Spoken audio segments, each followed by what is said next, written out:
ও দিদি, বলছি শোনো না গো, খুব বিপদে পড়েছি, আমাকে 500 টাকা ধার দাও তো।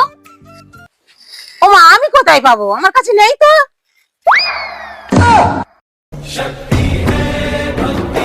ও মা, আমি দেবো না বলেছি বলে তুই আমার একটা গীতা করিয়ে দিলি। वाह दीदी वाह दीदी তবে নে, আর কি করি।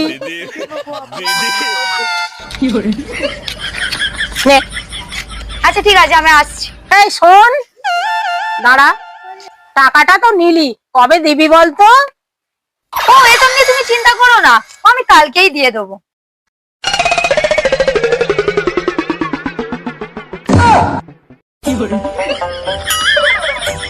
তুমিও আবার গীতা ধরিয়ে দিলে।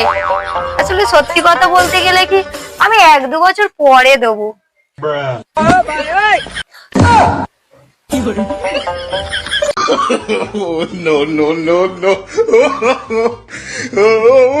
তবে তো টাকা নিতে হবে না, আমার টাকা দে। না না না না না, আমি যত তাড়াতাড়ি পারি দিয়ে দেবো, দিয়ে দেবো। ও তুমি চিন্তা করো না, আমি দিয়ে দেবো, দিয়ে দেবো।